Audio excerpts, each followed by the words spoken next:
Hello everyone, कैसे हैं आप लोग। तो आज हम डिस्कस करेंगे 2023 के जो इकोनॉमिक्स में जो नोबेल प्राइज़ मिला है क्लौदिया गोल्डिन। तो उनके जो उनको नवाजा गया है नोबेल प्राइज़ इकोनॉमिक्स 2023 के लिए।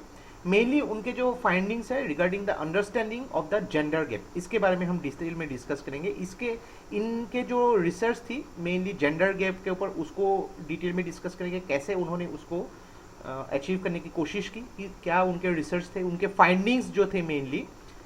ये फाइंडिंग्स को डिटेल में हम डिस्कस करेंगे। और देखिए इंडिया की भी जो रैंकिंग है जेंडर गैप इंडेक्स में कैसी है, तो इसको भी डिटेल में डिस्कस करेंगे। तो देखिए आपके GS1 पेपर में जो सोसाइटी पार्ट है या फिर GS3 पेपर में जो इंडियन इकोनॉमी पार्ट है, उसके लिए बहुत ही इंपॉर्टेंट वीडियो होने वाली है। तो इस वीडियो को एंड तक बिल्कुल देखते रहिएगा।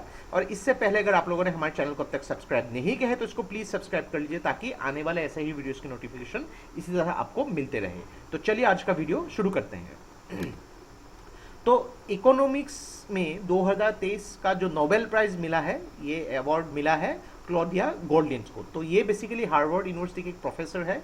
तो उनके मेन जो रिसर्च है regarding the understanding of the gender gap in the labour market, उनके लिए उनको जो नोबेल प्राइज से नवाजा गया है। तो इकोनॉमिक्स में देखिए ये ऑनर मिलने वाला जो क्लौदिया गोल्डिन जो है, ये तीसरी महिला है।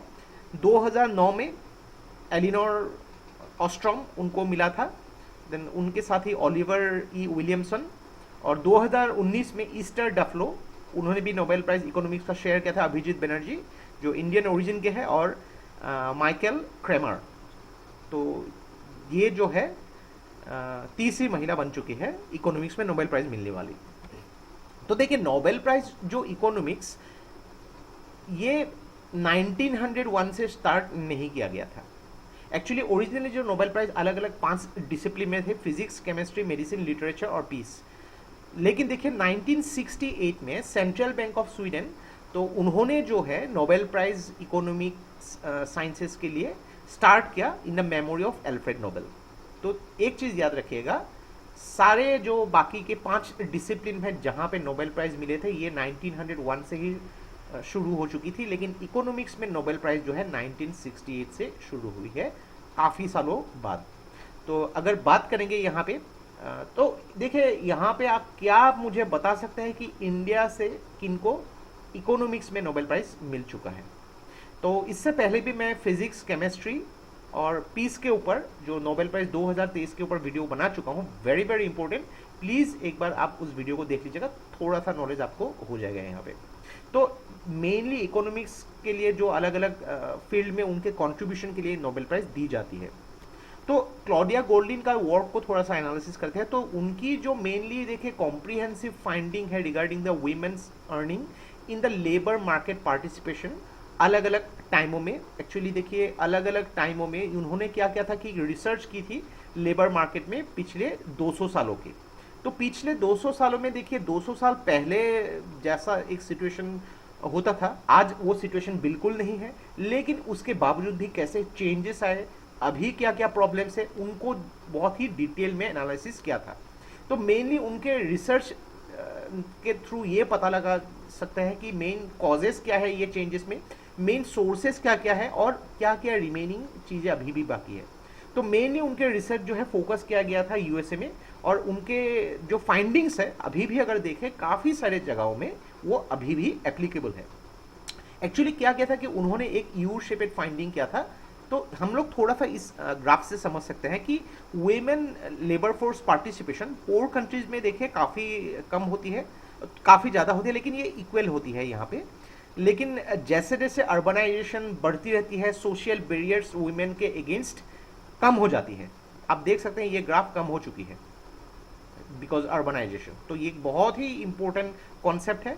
वुमेन एजुकेशन जैसे जैसे बढ़ती है यहाँ पे, उसके हिसाब से महिलाओं को काम करने को मौका मिलता है। तो ज़्यादातर महिला जो है वाइट कलर जॉब्स जो है वो पसंद करती है, और इकोनॉमिक डेवलपमेंट भी उसके साथ देखने को मिलता है। तो ये यू शेपेड कार्व जो है वीमेंस लेबर फोर्स पार्टिसिपेंट को बहुत ही इंपॉर्टेंट तरीके से दिखाती है। तो उनके जो फाइंडिंग्स देखिए यहाँ पे हिस्टोरिकल पर्सपेक्टिव के हिसाब से अगर देखा जाए, बिफोर इंडस्ट्रियलाइजेशन महिला जो है ज़्यादातर इन्वॉल्व होती थी इकोनॉमिक एक्टिविटीज़, कैसे एग्रीकल्चर सेक्टर में या फिर कॉटेज इंडस्ट्रीज में। ये थोड़ा सा आपको इंडिया या काफ़ी सारे डेवलपिंग कंट्रीज में भी देखने को मिला होगा। क्योंकि देखिए उस टाइम महिला जो है इतना इन्वॉल्व नहीं होती थी, बहुत सारे सोशल कॉजेस थे।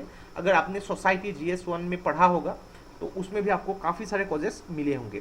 देन अगर बात करेंगे role of the service sector, तो 20th सेंचुरी आते आते उसके कुछ सालों के बाद जो है सर्विस सेक्टर अलग अलग स्पेशली डेवलप कंट्री में एक बहुत ही बड़ा रोल प्ले करती थी। उस टाइम में जो है अलग अलग आज के जो डेवलप कंट्रीज है, महिला जो है सामने निकल के आई कि उनको देखिए हायर एजुकेशन चाहिए, एक्सेस चाहिए, वहाँ पे एम्प्लॉयमेंट अपॉर्चुनिटी चाहिए, और जितना एजुकेशन बढ़ते गए उनके माइंडसेट भी डेवलप होती गई, उस सोसाइटी भी डेवलप होती गई, और उनको फिर भी काम मिलना शुरू हो गया। तो उसके हिसाब से अगर देखा जाए जो भी डेवलप कंट्रीज है वहाँ पे महिलाओं की participation in the labour market काफ़ी ज़्यादा है। मैरिज बैरियर्स देखिए काफ़ी एक इम्पोर्टेंट रोल प्ले करता है।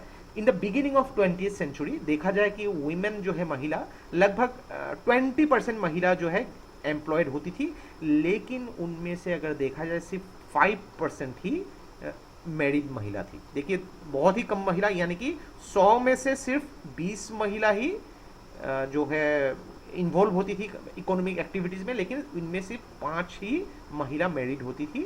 यानी कि मैरिड महिला जो है काम करना पसंद नहीं करते थे या फिर नहीं कर पाती थी बहुत सारे रीजंस की वजह से। ये कॉन्सेप्ट जो है अभी भी अगर आप थोड़ा सा सोचेंगे आपको नजर आएगा। नेक्स्ट अगर बात करेंगे role of expectation and career choices, जैसे जैसे महिला को देखिए अपॉर्चुनिटीज मिलने लगी, वो पढ़ लिख के आगे बढ़ने लगी, तो उनके फ्यूचर कुछ एक्सपेक्टेशन या फिर एम्बिशन भी बढ़ने लगे, जिसके हिसाब से वो काम करने लगे और भी कॉम्पिटिटिव जॉब्स, कॉम्पिटिटिव एग्जाम्स में पार्टिसिपेट करने लगी, और इकोनॉमिक एक्टिविटीज़ में देश को यहाँ पे रिप्रेजेंट करने लगे। तो आज की महिला जो है अलग अलग जो है प्रोफेशन, चाहे वो सिविल सर्विसेज हो, मेडिकल हो, इंजीनियरिंग हो, डिफेंस हो, स्पोर्ट्स हो, पॉलिटिक्स हो, हर जगह पे आगे बढ़ के आ रही है, बिकॉज उनके कुछ एक्सपेक्टेशंस है, और उसके हिसाब से अगर देखा जाए सोसाइटी में भी काफ़ी सारे चेंजेस देखने को मिल सकते हैं। रोल ऑफ कॉन्ट्रासेप्टिव पिल्स एक बहुत ही इंपॉर्टेंट रोल प्ले करता है यहाँ पे। 1960s के एंड तक महिलाओं के पास जो है यूज ऑफ कॉन्ट्रासेप्टिव पिल्स बहुत अवेलेबिलिटी होने लगी, तो उसके हिसाब से महिला के पास ये कंट्रोल होने लगा कि वो माँ नहीं बनना चाहती है या वो मदरहुड कब लेना चाहती है, तो उसके हिसाब से भी कंट्रोल आने लगा। और उसके हिसाब से देखा जाए कि महिलाओं की पार्टिसिपेशन में एक उनका खुद का कंट्रोल होने लगा। और बिकॉज देखिए जब भी एक महिला प्रेग्नेंट होती है काफ़ी कुछ हर्डल्स आ जाते हैं उनको, तो वो काम नहीं कर पाती है, लेकिन कॉन्ट्रासेप्टिव पिल्स एक बहुत ही मेजर रोल यहाँ पे प्ले करता है, जो हम लोग कभी सोचते भी नहीं है। रोल ऑफ पेरेंटहुड इन पे गैप, अगर देखा जाए अलग अलग इंप्रूवमेंट, हालांकि अभी भी अगर देखा जाए एजुकेशन या फिर एम्प्लॉयमेंट अपॉर्चुनिटीज मिली हुई है, लेकिन फिर भी देखिए ये जो सिग्निफिकेंट एक जेंडर पे गैप अभी भी देखने को मिलता है। In comparison to the Indian context अगर देखेंगे 2022 का जो जेंडर गैप रिपोर्ट जिसको वर्ल्ड इकोनॉमिक फोरम ने रिलीज किया था, तो उनमें से देखिए कि लगभग 146 कंट्रीज में से इंडिया की रैंकिंग 135 है। तो हमारे जो पड़ोसी देश है नेपाल, भूटान, बांग्लादेश, उनसे भी हम पीछे हैं, कुछ ही देशों से हम ऊपर हैं।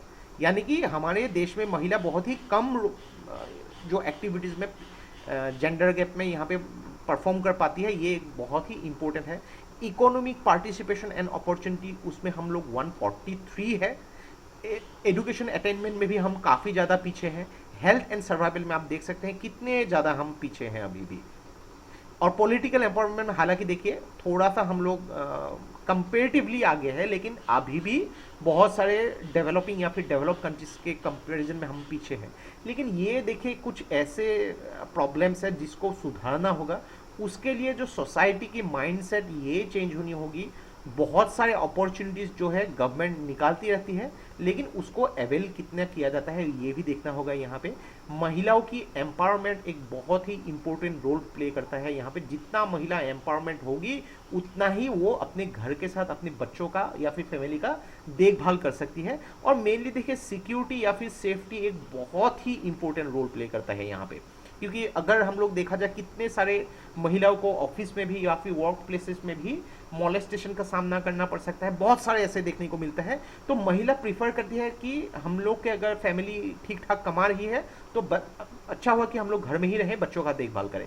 लेकिन देखिए ये सब जो है, इन सब को पीछे छोड़ के हम लोग को आगे बढ़ना होगा अगर इंडिया में महिलाओं को पार्टिसिपेशन ज़्यादा बढ़ाना हो। क्योंकि देखिए ये महिलाओं की भी राइट होती है इक्वली कि पुरुषों के साथ वो हमेशा इक्वली कंधे से कंधा मिला के आगे बढ़ सके, देश में अपना जो कंट्रीब्यूशन दे सके।